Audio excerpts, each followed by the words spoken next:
हम growing industries समझे, right. हमारा ध्यान है उन इंडस्ट्रीज पे जो बढ़ने वाली है। तो बढ़ने वाली जो इंडस्ट्रीज है, ऐसी इंडस्ट्रीज को ढूंढना एक इन्वेस्टर का सबसे पहला काम है। मैं कौन से प्राइस पे बाय करूं ये जरूरी नहीं है। हाँ, ये आपके शेयर भाव को डबल करके देगा, पर 10 गुना नहीं। अब सस्ता खरीदोगे मतलब ऐसा नहीं है कि बहुत जबरदस्त वेल्थ क्रिएट होने वाली है। हाँ, सस्ता है, आपको बाउंस मिलेगा। पर अगर मल्टी ईयर रैली चाहिए, कंसिस्टेंट प्रॉफिटेबिलिटी चाहिए, तो हमें क्या चाहिए? ऐसी इंडस्ट्री पे ध्यान रखना होगा जिनके धंधे बढ़ते जाए, राइट। तो ग्रोइंग इंडस्ट्री डेफिनेटली इस पे ध्यान होना चाहिए। अभी जैसे कुछ आईपीओ आए हुए हैं, जैसे टाटा टेक्नोलॉजी का आईपीओ, आपको पता चलना चाहिए एडवांस में कि भाई वो टेक्नोलॉजी में डील कर रही है, और वो भी उनका लेना देना ऑटो के साथ ज्यादा है, राइट। मेजर टर्नओवर ऑटो से आता है, auto related technology. Auto full form में है तो 15% ग्रोथ तो मिलना चाहिए कि नहीं टाटा टेक्नोलॉजी से, ये तो उम्मीद करेंगे ही करेंगे, राइट। तो मतलब हमें ध्यान रहे कि यस चलो 15% टर्नओवर ग्रोथ मिलेगा अगर मैं टाटा टेक्नो में इन्वेस्ट करूंगा। डेट फ्री कंपनी है, प्रॉफिट बढ़ते जाएंगे, बढ़िया बात है एकदम, राइट। अब जैसे मैं नहीं इन्वेस्ट करूंगा क्योंकि हमारे पास ऑलरेडी एलटीटीएस है, और वो भी परसों से आईपीओ के समय के, राइट। तो भी दो कंपनी सेम हो जाएगी। अपने को ऐसा नहीं चलो प्रीमियम में करे, मार्केट का प्रीमियम बहुत हाई है, आज लेंगे आईपीओ में कल बेच देंगे, ऐसा कुछ करते नहीं है, राइट। तो जब लॉन्ग टर्म व्यू है, अगर एलटीटीएस नहीं होती तो यस मैं टाटा टेक्नोलॉजी में डेफिनेटली मैं 2% इन्वेस्ट करता, राइट। अगर आपका पैसा नहीं लगा है एलटीटीएस में, टाटा एलेक्सी में, आप पैसा जरूर डाल सकते हो, राइट। ग्रोथ मिलना है दोस्तों, राइट। उसी प्रकार से IREDA, ये भी एक आईपीओ आया हुआ है। चलो बताओ मेरे को ये कौन से सेक्टर को बिलोंग करता है? Yes anybody? बताओ बताओ, ये कंपनी कौन से सेक्टर को बिलोंग करती है? कपिल भाई रियल एस्टेट इंफ्रा? नहीं नहीं नहीं, बिल्कुल नहीं। इरडा, ये जो अभी जो आईपीओ आया है, राइट, ये किससे बिलोंग करता है? फाइनेंस। सुवीर भाई फाइनेंस, बिल्कुल सही बात है। इनका काम फाइनेंसिंग का है, पर इनका निश मार्केट क्या है? इसको फाइनेंस को गोल्ड आपका मुथूट भी करता है, रिन्यूएबल एनर्जी में फाइनेंस। यस बिल्कुल सही बात है। देखो ये ध्यान होना चाहिए, रितेश भाई ने भी बिल्कुल सही लिखा है, रिन्यूएबल एनर्जी। पर रितेश भाई रिन्यूएबल एनर्जी में ये लोग क्या करते हैं? तो रिन्यूएबल एनर्जी की प्रोजेक्ट्स को ये लोग फाइनेंस करते हैं, राइट।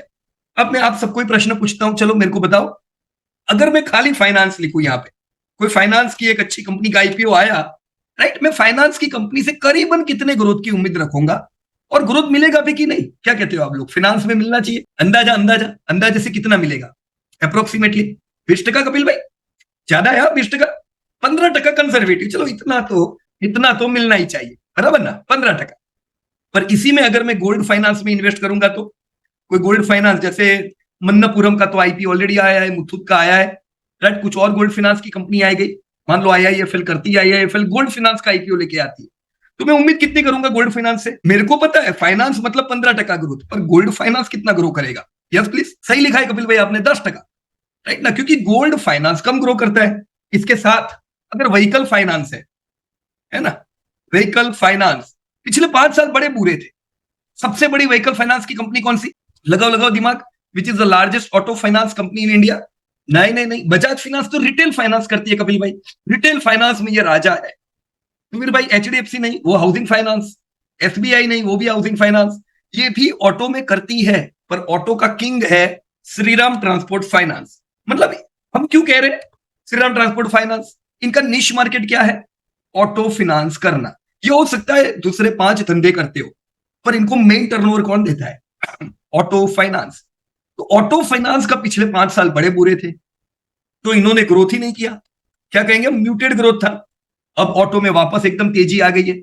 तो अगर ऑटो में तेजी, तो समझ लो गोल्ड फाइनेंस में भी तेजी, कि व्हीकल फाइनेंस में तेजी? बोलो, अगर ऑटो में तेजी तो व्हीकल फाइनेंस में तेजी। बिल्कुल रिलेशन वाली बात है कि नहीं है, राइट। तो इस प्रकार से कुछ देख सकते हैं, बराबर ना? हाउसिंग फाइनेंस, यस 12% मैं जरूर उम्मीद करूंगा, राइट। वैसे उसी प्रकार से अगर हम पावर फाइनेंस देखें, तो पावर फाइनेंस में कितना ग्रोथ उम्मीद करेंगे? बोलो, पावर फाइनेंस, यस प्लीज, कितना ग्रोथ उम्मीद करना चाहिए पावर फाइनेंस की कंपनी से?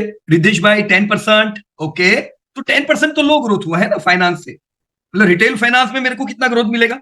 अगर मैं यहाँ पे रिटेल फाइनेंस लिखूं तो ये तो 20% से बढ़ने वाला है, राइट। पर पावर फाइनेंस 8%, क्योंकि पावर पहले पेनिट्रेटेड नहीं था, 2400 घंटे बिजली नहीं थी, वो टाइम पे पावर में ग्रोथ अच्छा हुआ, राइट? काफी पावर के प्रोजेक्ट्स डाले गए। अभी के समय में भी हमें 4% से ग्रोथ तो मिलना ही है। 4% से तो पावर को हमें बढ़ाना ही पड़ेगा, क्योंकि आने वाले समय में इसकी जरूरत पड़ने वाली है, राइट? पर अभी वो लो पेनिट्रेशन वाला माहौल नहीं है। रिटेल फाइनेंस में क्या है? लो पेनिट्रेशन है। तो पावर फाइनेंस 8%, पर पावर फाइनेंस में एक ट्विस्ट लाते हैं कि IREDA रिन्यूएबल पावर फाइनेंस, यानी रिन्यूएबल एनर्जी को फिनांस करेगी। तो अभी मेरे को बताओ, पावर फाइनेंस को ज्यादा ग्रोथ मिलेगा कि रिन्यूएबल एनर्जी के फाइनेंस को ज्यादा ग्रोथ मिलना चाहिए? क्या लगता है आपको? यस सुधीर भाई, रिन्यूएबल फाइनेंस, है ना? बिल्कुल सही बात है एवरीबॉडी। या कपिल जी, क्यों रिन्यूएबल पावर फाइनेंस? क्योंकि रिन्यूएबल की जरूरत ज्यादा है, राइट? वो पॉल्यूशन नहीं करता है, वो सस्ता पड़ने लगा है धीमे धीमे अभी हमको, वो सस्टेनेबल है, राइट? कुदरत से ये हम पैदा करते हैं। लो पेनेट्रेशन से हाई ग्रोथ की उम्मीद रख सकते हैं। 15% ग्रोथ रिन्यूएबल फाइनेंस में उम्मीद करना चाहिए, राइट? अब इसका मतलब ये कि ये अगर रिन्यूएबल पावर फाइनेंस इंडस्ट्री से कोई कंपनी आई है और अगर वो कंपनी अच्छा आने वाले समय में इसका फायदा उठाती है, तो ये 15% ग्रोथ का पूरे पूरा वो कैश कर पाएगी कि नहीं, राइट? तो कंपनी जो भी आती जाए, कभी भी कंपनी को कंपनी के तौर से मत देखो। ऐसे देखने का कंपनी को इंडस्ट्री के नजरिए से देखने का, कि पूछने का कि मुझे कितना ग्रोथ मिलेगा एनी पर्टिकुलर इंडस्ट्री में, राइट?